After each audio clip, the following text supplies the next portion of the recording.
એટલે પેલા અમે 4 જણા ગયા હતા, તો પછી પાછળથી અમારો આ ભાઈ નાવા આવ્યો, તો અમે નાહીને બહાર નીકળતા તો અમે એમને કીધું કે ભાઈ આજે પાણી વધારે છે, આપણે નાવું નથી, હાલો બહાર વયા જઈએ. તો એ અમને કીધું કે ભાઈ તું કે બહાર વયો જાય, કે હું અહીંથી બેગ ડૂબકી મારીને વયો આવું. એટલી વારમાં તો એ તરતે થોડોક આગળ પહોંચી ગયો હતો, તો ત્યાં અમારા ડૂબતો એવું લાગતું હતું કે એ ડૂબે છે હવે.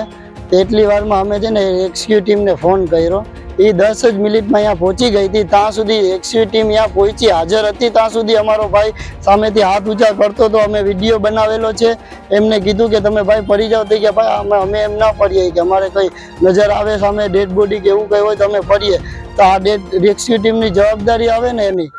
પોરબંદર ચોપાટી ખાતેના દરિયામાં તણાઈ જવાથી યુવાનનું મોત નીપજ્યું છે. યુવાનને બચાવવા આવેલી ફાયર ટીમે રેસ્ક્યુ કરવાના બદલે તમાશો નિહાળતા યુવાને જીવ ગુમાવ્યો હોવાના આક્ષેપ મૃતકના મિત્ર અને મુસ્લિમ સમાજના આગેવાનોએ કર્યા હતા. પીએમ રૂમ ખાતે મોટી સંખ્યામાં મુસ્લિમ સમાજના લોકોએ એકત્ર થઈ ફાયર ટીમ સામે આક્રોશ વ્યક્ત કર્યો હતો. પોરબંદર ચોપાટીએ આવેલા શ્રીરામ સી સ્વિમિંગ પોઈન્ટ ખાતે બપોરે 4 મુસ્લિમ યુવાનો દરિયામાં નાહવા પડ્યા હતા અને નાહીને બહાર આવ્યા ત્યારે તેઓ આવાસ યોજનામાં રહેતો અને મજૂરી કામ તથા મચ્છીની બોગીમાં ડ્રાઈવરનું કામ કરતો અને આવાસ યોજનામાં રહેતો મિત્ર સાહિલ દિલાવર મલેક ત્યાં નાહવા માટે આવતા મિત્રોએ દરિયો રફ હોવાથી તેઓ પણ બહાર નીકળી ગયા હોવાનું જણાવતા સાહિલે પણ એકાદ ડૂબકી મારીને હમણાં આવું તેમ કહી દરિયામાં ઝંપલાવ્યું હતું, પરંતુ દરિયાના તોફાનના મોજામાં સાહિલ તણાવવા લાગતા તેના મિત્રોએ તુરંત આ અંગે ફાયર ટીમને જાણ કરી હતી.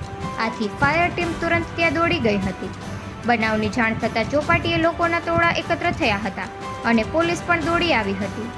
સાહિલના મિત્રોએ જણાવ્યું હતું કે તેઓએ ફાયર જવાનોને રેસ્ક્યુ કરવા કહ્યું, પરંતુ જવાનોએ તો તોફાની દરિયામાં રિસ્ક લઈ શકાય બોટ મંગાવી છે, આવી જશે ત્યારબાદ રેસ્ક્યુ થશે તેમ જણાવી દીધું હતું.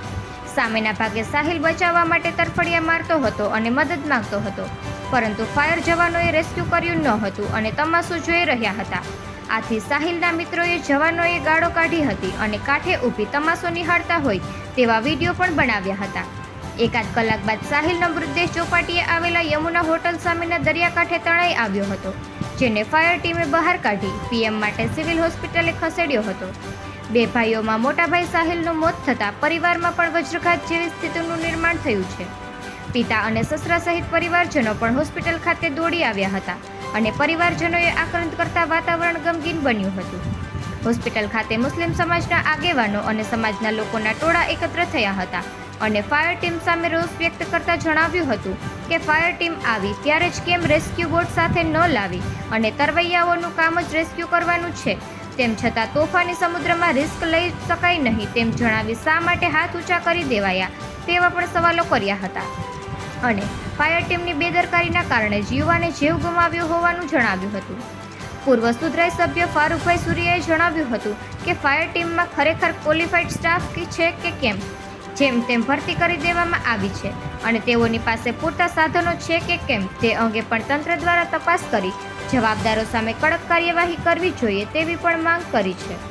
આ મામલે ફાયર ઓફિસર અભય મહેતાને પૂછતા તેઓએ એવું જણાવ્યું હતું કે તેઓ ત્યાં પહોંચ્યા ત્યારે યુવાન નજરે ચડ્યો ન હતો, આથી ટાર્ગેટ વગર તોફાની દરિયામાં કઈ રીતે રેસ્ક્યુ કરવું, તેમ છતાં પિલાણા મારફત 1 કલાક સુધી કરવામાં આવેલા સર્ચ ઓપરેશનમાં ફાયર જવાનો પણ જોડાયા હતા. નિપુલ પોપટ, પોરબંદર ટાઈમ્સ. અમે આજે બપોરે 3 વાગે 4 જણા દરિયે નાહવા માટે છોકરાઓ ગયા હતા. એટલે પેલા અમે 4 જણા ગયા હતા, તો પછી પાછળથી અમારો આ ભાઈ નાવા આવ્યો, તો અમે નાહીને બહાર નીકળતા તો અમે એમને કીધું કે ભાઈ આજે પાણી વધારે છે, આપણે નાવું નથી, હાલો બહાર વયા જઈએ. તો એ અમને કીધું કે ભાઈ તું કે બહાર વયો જાય, કે હું અહીંથી બેગ ડૂબકી મારીને વયો આવું. એટલી વારમાં તો એ તરતે થોડોક આગળ પહોંચી ગયો હતો, તો ત્યાં અમારા ડૂબતો એવું લાગતું હતું કે એ ડૂબે છે હવે. તો એટલી વારમાં અમે છે ને રેસ્ક્યુ ટીમને ફોન કર્યો, એ 10 જ મિનિટમાં અહીંયા પહોંચી ગઈ હતી. ત્યાં સુધી રેસ્ક્યુ ટીમ અહીંયા પહોંચી હાજર હતી, ત્યાં સુધી અમારો ભાઈ સામેથી હાથ ઊંચા કરતો હતો. અમે વિડીયો બનાવેલો છે, એમને કીધું કે તમે ભાઈ પડી જાઓ, તો કે ભાઈ અમે એમ ના પડીએ, કે અમારે કંઈ નજર આવે સામે ડેડ બોડી કે એવું કંઈ હોય તો અમે પડીએ, તો આ રેસ્ક્યુ ટીમની જવાબદારી આવે ને એની, કે અમારો ભાઈ આજે અમારી આગળ નથી, એ રેસ્ક્યુ ટીમે જે મહેનત ના કરી એ ખુશીમાં. અમારા જે 2 બીજા ભાઈને તરતા નહોતું આવડતું, એ અડધે સુધી પહોંચ્યા હતા મહેનત કરવા માટે, પણ રેસ્ક્યુ ટીમે મહેનત કરી નહીં અમારા માટે. હા, ફાયરની ટીમ હતી, આખી ફાયરની ગાડી લઈને આવ્યા હતા. તો એ પછી એમ કીધું કે હવે અમારી બોટ લઈને આવીએ, તો તમે તાણે તમારી વસ્તુ હાજર ના હોય તો માણસ માટે આવો શું કરવા તમે? ભાઈ ગુજરી ગયાનું શું નામ છે? શું કામ સાહિલ દિલાવર મલેક છે એ ભાઈ મજૂરી કરતા મચ્છીમાં નોકરી કરતા, બીજા ગરીબ માણસ છે. હવે એ ભાઈ આટલા જ રેસ્ક્યુ ટીમના કેટલા 5 થી 6 માણસો હતા અમારી પાસે, એ બી વિડીયો છે. પહેલા બધાને એમને કીધું કે ભાઈ તમે શું કહો, તમને આવડે નહીં તરતાથી કે અમે એમ રિક્સ ના લે તો તમારો રેસ્ક્યુ ટીમની જવાબદારી શું આવે? તમે રિક્સ ના લ્યો તો તમારી કોઈ તમે આવો શું કરવા આ કામ માટે? આજે અમારો આ ભાઈ વયો ગયો છે, કાલે તો સવારે બીજા કોઈને એવો બનાવ બની જાય છે તો શું થાય? આમાં બીજા મા બાપના છોકરા વયા જાય છે. જવાબદારી રેસ્ક્યુ ટીમ રિક્સ ના લે તો આ કામનું શું? અત્યારે અમારી સલામતી માટે અમારો ભાઈ વયો ગયો, અમારે 5 જ મિનિટ થઈ, એટલી મિનિટમાં અહીંયાથી હાથ ઊંચા કરતા તો અમારી પાસે વિડીયો બી છે. એ બી એમને બતાવ્યો કે ભાઈ તું જો આ સામે દેખાય કે ભાઈ અમે એમ ના પડીએ, અમારી જવાબદારી ના હોય, અમારી બીજી બોટ આવે છે એટલી વારમાં. મેં તો એમને ગારું બી કાઢી છે.